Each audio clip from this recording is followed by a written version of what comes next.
கண்ணன் அவர்களே, அதாவது நீங்கள் பாடல்கள் என்று பாடுகின்ற பொழுது நீங்கள் சொன்னீர்கள் காதல் பாடல்கள் அல்லது போரிசை பாடல்கள் அல்லது நாடகங்களுக்கான சமூக பிரச்சனைகளை கொண்டு வருகின்ற நாடகங்களுக்கான பாடல்கள் என்று வெவ்வேறு தளங்களிலே நீங்கள் இசை அமைத்திருக்கிறீர்கள்.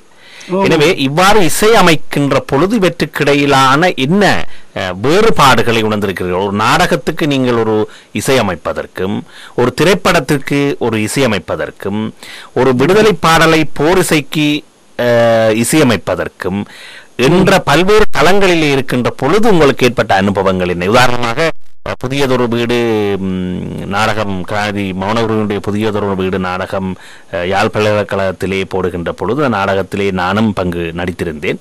அதிலே ஒரு பாடலை நான் பாடுகின்ற பொழுது அந்த பாடலை குட்டாத குறையாக சொல்லி தந்தீர்கள்.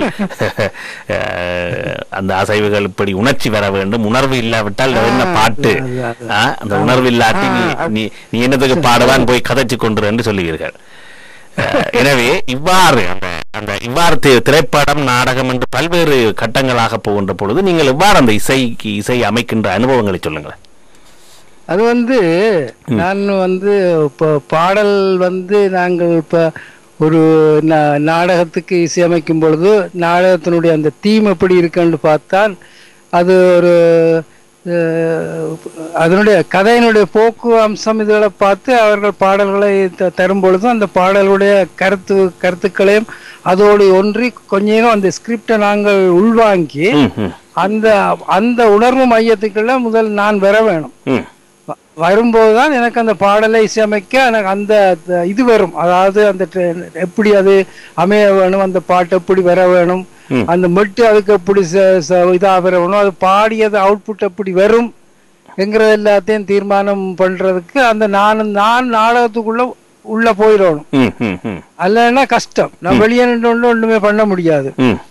அதனாலதான் நான் நாடகத்துல பயிற்றுவிக்கும் போது கூட பயிற்றுனர்களை சொல்றது நீங்க கொஞ்சம் உள்வாங்கி கொண்டு வந்தா தான் அது சரியா வரும், அல்லது நான் வேற நீங்கள் வேறையா நிக்க வேண்டிய காலகட்டங்கள் வரும் என்று சொல்றது.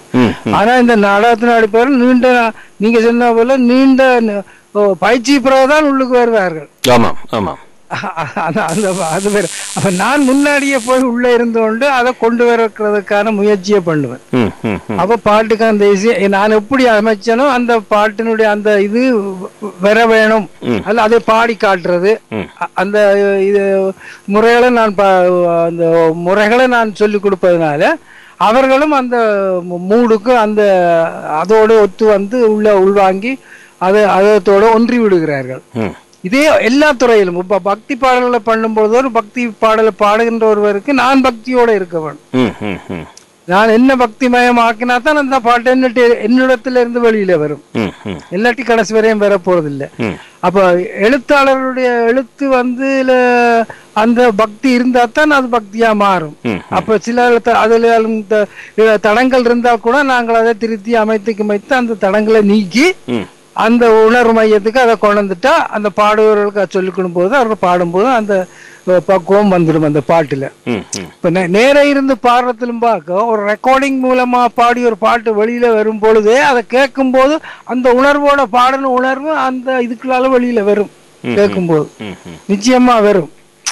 சொல்றவங்க ஸ்பீக்கர்ல கேட்கும் போது இப்ப ரெக்கார்டட் சாங் ஸ்பீக்கர்ல கேட்கும் போது உணர்வு வருமென்றால் அந்த உணர்வு பாடும்போது இருந்திருக்கு. அதனால அது அப்படியே அது ஒரு டெக்னிக்கல் ஃபார்ம்ல வந்தாலும் ஒரு மின்சார ரூபத்துல வந்தாலும் கூட அந்த உணர்வு அப்படியே வரும். அது எங்களுக்குள்ள இருந்தே உருவாகி கொண்டு வர்ற ஒரு உணர்வு எங்கட உடம்புல உள்ள மின்சாரத்தில இருந்து உற்பத்தி ஆகுது. அதைத்தான் சோல் என்று சொல்றாரு, ஆத்மான்ட்டு சொல்றது அதுதான். அந்த சோல் வெளியில ஒரு சடப்பொருள்கள் கூட வெளியே ஒரு உயிரோட்டமா தான் தள்ளப்படுது. அப்போ அதை கேட்கும் போது எங்களுக்கு அது உணர்வுகளுக்கு நாங்கள் வருகிறோம். அதே மாதிரி நாங்கள் அந்த ஒவ்வொரு நிலையிலும் இப்போ ஒரு உலகியல் சம்பந்தமான ஒரு பாடலை பாடும் பொழுதோ அல்லது காதல் சம்பந்தமான பாடும் பொழுது அந்த உணர்வுகள் எங்களுக்கு பரிச்சயமா இருந்தால்தான் அது செய்யும் போது எல்லாம் இருக்கும். அப்போ அதே மாதிரி இப்போ உலகியல் பாடல்கள் அப்போ போராட்டத்துக்குள்ள என்ன பண்ணணும், நாங்கள் இருந்திருக்கிறோம் இல்ல, நித்தம் இருந்திருக்கிறோம் போராட்டத்துக்கு. எந்த இசை எடுத்தாலும் அப்படித்தான் வரும், தானாகவே வந்துடும். அப்ப எழுதுறவருக்கு கூட அது தானாக வரும். அப்ப நாங்கள் பட்ட அனுபவங்கள், அதுல பட்ட துன்பங்கள், இந்த போர்க்காலத்துல அந்த அதுகள் தான் எங்களுடைய உள்ளத்துக்குள்ள கிடந்து பாடலா வெளியில தள்ளினது. அப்போது எங்களுக்கு வசதிகள் இல்லாவிட்டாலும் இந்த மாதிரி தொழில்நுட்ப வளர்ச்சிகள் இல்லாத போது கூட நாங்கள் அதை வெளிக்கொண்டிருக்கிறோம். இப்ப என்ன அது ரொம்ப ஈஸி. ஆனால் நாங்கள் அந்த இருக்கிற வசதிகளோடையும் இதுகளோடையும் நாங்கள் அதை செய்து எப்படியாவது அதை வெளியில கொண்டு வர வேணும், எங்களுடைய உள் கிடக்கிய நாங்கள் வெளியே சொல்ல வேணும் என்ற ஒரு இதுல அதை அந்த ரூபமாக உட்கார்ந்து அதே தியானம் என்று சொல்லலாம். அதே தியானம் என்றா நாங்கள் அதை அனுபவித்து கொண்டிருக்கிறபடியா அந்த அனுபவம் எங்களுக்கு பாடல்களாக வெளிவந்து என்று சொல்லலாம். அதே மாதிரி இந்த இசைத்துறையில் உள்ள எல்லா வடிவங்களுக்கும் நாங்கள் எங்களே அதுவாக்கி கொண்டாதான் அது செய்ய முடியும் என்றது என்னுடைய தியரி, என்னுடைய அனுபவம் தியரி. அதை நீங்க எப்படி நினைக்கிறீங்களா தெரியும்? இல்ல அப்படித்தான் இசையமைப்பாளர்கள் ஒவ்வொருவருடைய அனுபவங்களும் அப்படித்தான் இருக்குது. இந்த விஷயத்துல இந்த விடுதலை பாடல்கள், இப்ப நீங்க விடுதலை பாடல்களை இயற்றி இருக்கிறீங்கள் அல்லது ஈழத்து பாடல்களை, சினிமாவுக்கான பாடல்களை, நாடகங்களுக்கான பாடல்களை, எல்லா தளங்கள்லுமே உங்களுக்கு எல்லா அனுபவம் இருக்கு. இந்த பாடல்கள் இந்தியாவில இசையமைக்க பாடல்களுக்கும் இந்த பாடல்களுக்கும் இடையிலான நீங்க என்ன வேறுபாட்டை காண்றீங்களா? அதுல என்ன இப்ப அது வந்து நீங்க கேட்ட கேள்வி சரி. இந்திய பாடல்கள் ஒரு பாடலாத்தான் வந்திருந்தது. ஆமா, நல்ல ஒரு பாடல், கேட்கறதுக்கு இனிமையான பாடலா வந்ததுல அந்த உணர்வு தர இல்லை. ஏன்னா நான் முதல் சொன்ன விஷயம் இங்க இருக்க இல்லையா, அவர்களுக்குள்ள அவர்கள் கேள்வியா இருந்திருக்கலாம், ஒரு பாட்டை பாடி கொடுத்ததா இருந்திருக்கலாம். ஆனா ஒரு சில பாடல்கள் ஒரு சிலர்களால பாடப்பட்டது உண்மையாக வெளிவந்திருக்கு. கேட்கறதுக்கு அதுக்கு கேட்கறதுக்கு மட்டுமில்ல ஒரு உணர்வு தூண்டலாயும் இருந்திருக்கு, அது இல்லைன்னு சொல்ல இல்ல. ஆனா அந்த எங்களோட பாடல்களுக்கும் அதுக்கும் உள்ள வித்தியாசம் வந்து எங்களுடைய அந்த கல்ச்சர், அந்த பேச்சு வழக்கு, அந்த பாடல்கள், அந்த சூழ்நிலை, அந்த பூகோள சூழ்நிலைகள், அதுகளுக்குள்ள இருக்கிற மக்கள், நாங்கள் ரெண்டு இதுகளெல்லாம் சேர்ந்து வெளிவந்த பாடல்கள் என்றபடியால் அதை விட இது எங்களுடைய இதே தாக்கத்தை நிறைய கொடுத்தோன்னு சொல்லலாம். இதுதான் அந்த வித்தியாசம். இந்த அந்த வலிகளும் இதுகளோட நாங்கள் வாழ்ந்ததுதான் எங்களுக்கு அந்த பாடல்களை கொண்டு போய் செய்து அந்த செய்தி எல்லாத்தையும் மக்கள்கிட்ட கொடுத்தது. இங்க இருந்து வந்தது பாடல்கள் தப்புன்னு நான் சொல்ல இல்லை. அதுல அவைகள் இருக்க இல்லை, அந்த அந்த இதுகள் உணர்வு இதுகள் எல்லாம் இருக்க இல்லை. ஆனால் இது பாடல் கேட்கறதுக்கு ஒரு பாடலா இருந்தது, கட்டுப்பட்டு போய் விடுவார்கள்.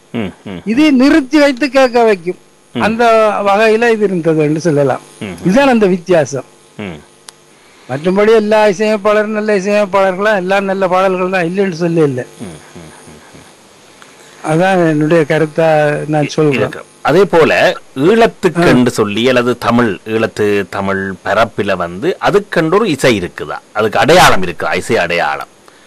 இப்ப ஹிந்துஸ்தானி, கர்நாடகம் என்று ஒவ்வொரு பேர்ல இந்தியாவில இசை அந்தந்த எங்களுக்கு இல்ல, எங்களுக்கு இல்ல. எங்களுக்கு இந்திய தாய் இந்திய கர்நாடக இசை தான் எங்களுக்கு வழிமுறையா இருந்தது. ஆனா எங்களுக்கு இசைன்றதுல நாட்டார் இசை தான் அங்க இருந்தது. நாட்டார் இசைகள் தான் அங்கே இருந்தது. ஃபோக் மியூசிக் என்று சொல்லி இருந்ததே தவிர நாங்க அந்த பாரம்பரியம் வந்து எங்களுக்கு கர்நாடக இசை தான். ஏன்னா நாங்க இந்த வழி வந்தோம். ஏன்னா இப்ப பாருங்க, தென்னிலங்கையில சிங்கள மக்கள் வந்தனுடைய பாரம்பரியம் வந்து இந்துஸ்தானி இசை. அது எப்படி வந்தது? அது அவர்களுக்கு அங்க தொடர்பு இருந்தது. அந்த பூகோள ரீதியான ஒரு தொடர்பும் அவர்களுக்கு அந்த இனத்தோட இருந்த தொடர்பு தான் அவர்கள். அல்லாடி அவர்களும் கர்நாடக சங்கீதத்தை படித்திருப்பார்கள் இல்ல, அல்லாடி நாங்கள் ஹிந்துஸ்தானிய படிச்சிருக்கலாம் இல்ல, இலங்கையில பிறந்த நாங்கள் படிக்கல. நாங்கள் இதோடய வந்தாங்க, அவர்கள் அதோடய வந்தவர்கள். அதோட ஹிந்துஸ்தான் இசையை அங்க மேம்படுத்தினார்கள், மகிமைப்படுத்தினார்கள். இப்பவும் பண்ணி கொண்டிருக்கிறார்கள். நாங்கள் கர்நாடக சங்கீதம் செய்து கொண்டிருக்கின்றோம். இதுதான் அங்க உள்ள இது. ஆனா எங்களுக்கு கர்நாடக இசை தான் சரியான வழிமுறையா இருந்தது, பாரம்பரியமா ட்ரெடிஷனா மரபா இருந்தது. அப்புறம் சினிமா பாடல்களும் இங்க இருந்து திரைப்படங்கள் மூலியமா அங்க வந்ததுனால அந்த தாக்கங்களும் அங்க இருந்தது, சினிமா தாக்கங்கள். அப்ப நாங்களும் அதுக்குள்ள இருந்து வளர்ந்து வந்துட்டோம். அப்ப நாங்கள் புதிய இசையை உருவாக்குறதுங்கிறத சொல்லிக்க வந்து அந்த பொப்பிசைன்றது பிறகு நாங்கள் பண்ணினோம்ல, அது வந்து அந்த மாதிரியான ஒரு மரபா வருது. அது கூட சிங்கள மக்களிடையே அது பைலாண்ட போர்வையில இருந்தது. அது அது அது போர்த்துகீஸ் வழி வந்தது. போர்த்துகீசர் காலத்துல அது அங்க தாக்கப்பட்டது அவர்கள் மத்தியில. அவர்கள் அது இலவச இந்த இலகுவா இருந்தவுடைய அதை பிடித்து கொண்டார்கள். எங்களுக்கு அது வேற இல்லை. நாங்கள் கர்நாடகா இசையினுடைய இதுல இதுக்கு ஆதிக்கத்தில் இருந்ததுல நாங்கள் அதை எடுக்க இல்லை. நாங்கள் இந்திய வழிமுறைப்படி வந்த நாடக பாடல்கள், திரைப்பட பாடல்கள், பழைய நாடகங்கள், ஸ்ரீவள்ளி, அது இது அந்த படங்கள் வந்த காலத்திலிருந்து வந்த பாடல்கள், M.K. தியாகராஜ பாதருடைய பாடல்கள், கிட்டப்பாவுடைய பாடல்கள் வழி வந்து வந்து வந்து வந்து வந்து இப்ப இந்த சினிமா இப்ப உள்ள பாடல்களுடைய சினிமாவுக்குள்ளேயே நிக்கிறோம். அப்படியே அந்த இது அங்க இருக்கு. ஆனா அவர்கள் அதுல வந்து அவர்கள் அந்த எங்களை கூட விட சிங்கள மக்கள் வந்து அந்த நேரம் இங்கிலீஷ் பாடல்கள் கூட குரூப் எல்லாம் வச்சிருந்தார்கள் பிற்காலத்துல. அது அவர்களுக்கு அது ஈஸியா வந்துடுது அதெல்லாம். ஆனா அவர்கள் இப்ப இந்துஸ்தான் இசையை பின்பற்றினாலும் அவர்களுடைய பாணி வந்து பெங்காலியன் இசைப்பாணி தான் இருக்கு. வங்காளதேசத்து பாணி தான், அந்த பாணி தான் அவர்களிடத்துல இப்ப இருக்கு. சரியான ஹிந்துஸ்தான் கிடையாது. இப்ப நாங்கள் பாடுறது வந்து இப்ப நான் இழத்து பாடல் என்று செய்தமல்லோ, நாங்கள் அதுவும் நாங்கள் இந்த சினிமாவிலிருந்து எள்ளி எடுத்த ஒரு சின்ன ஒரு மரபு தான் நான் சொல்லுவேன். நாங்கள் உருவாக்கினோம் எங்களுக்கான ஒரு மரபு ஈழத்து பாடல் என்று சொன்னது. தாக்கங்கள் ஒன்றும் இல்லை. அப்ப அது தனியா ஒரு வாத்தியங்கள், அதாவது எந்த விதமான மேற்கத்திய வாத்தியங்களோ தொழில்நுட்ப கருவிகளோ இல்லாமல் அக்கோஸ்டிக்கான வாத்தியங்கள், வயலின் குரூப், மற்றது புளூட்டு, தபேலா, இந்த மாதிரி போன்ற வாத்தியங்களை வச்சு தயாரிக்கப்பட்ட பாடல்கள் தான் அவைகள். அந்த மெல்லிசைன்னு அது அங்க சொல்லப்பட்டது வந்து என்ன பொறுத்தவரையில அது வந்து மெல்லிசை என்று சொல்றது, இங்க சொல்றது மெல்லிசைங்கிறது இந்தியாவில சினிமா சங்கீதத்தான் மெல்லிசைன்னு சொல்றது, லைட் உண்டு. நாங்கள் அங்க சொன்னது வந்து மெல்லிசை வந்து இலகு சங்கீதம். அதாவது கர்நாடக சங்கீதத்தினுடைய ராகங்களை அடிப்படையாக வைத்து வந்து மிகவும் இலகுவான சங்கீதம். புரியுதல்லோ? அதை வந்து மெல்லிசை என்று சொல்ல முடியாது. மெல்லிசைங்கிறது இங்க சொன்ன அந்த சினிமா சங்கீதத்தை தான் மெல்லிசைன்னு சொல்றார்கள், லைட் மியூசிக். அதுக்கும் இடையிலே ஒண்ணு இருக்கு, மெல்லிசைக்கும் கர்நாடக சங்கீதத்துக்கும் இடையிலே ஒண்ணு இருக்கு, இலகு சங்கீதம். இந்த இலகு சங்கீதம்ன்றது அதுவும் இல்லை இதுவும் இல்லை, ஒரு இதா இருக்கும், கொஞ்சம் நல்லா இருக்கும். அப்படி வந்த பாடல்கள் தான் சில பாடல்கள் நாடக பாடல்களாயும் அப்படி எல்லாம் வந்தது ஒரு காலகட்டத்தில். அப்ப அதுல வந்து பார்க்கும்போது எங்களுக்கு ஒன்று கர்நாடக சங்கீதம் தான், மற்றது நாங்கள் ஏதோ உருவாக்கியோ ஒரு ஈழத்து மெல்லிசை பாடல்கள் என்று சொல்லப்பட்ட ஒரு வழிமுறை. மற்றது இந்த கொஞ்சம் கீழிறங்கி பொப்பிசை என்று செய்தோம். அவ்வளவுதான். அதுக்கு மேல எங்களுக்கு அது இல்லை. மற்றபடி இப்ப நாங்கள் கர்நாடக சங்கீதத்தை தான் தொடர்ந்து படிக்கிறதும் வாசிக்கிறதும் கச்சேரி பண்றதுமா இருக்கிறோம். அதுதான் எங்களுடைய மரபு. அதோட ரெண்டு பகுதியினருக்கு மரபு கிடையாது. இது அந்த மரபு தான், இந்திய மரபு தான். இந்திய மரபு தான். அந்த நாட்டாரிசையோட அந்த பன்னிசை என்றது வந்து என்ன, அதுவும் இந்திய மரபுல வந்ததுதான், இங்க பாடப்பட்டது. பன்னிசை வந்து நாங்கள் அங்க வச்சு அதுக்கு இந்த பன்னிசை அங்கே வந்து பாடுகிறோம். இங்க வந்து கற்று அங்க வந்து பாடுகிறோம்.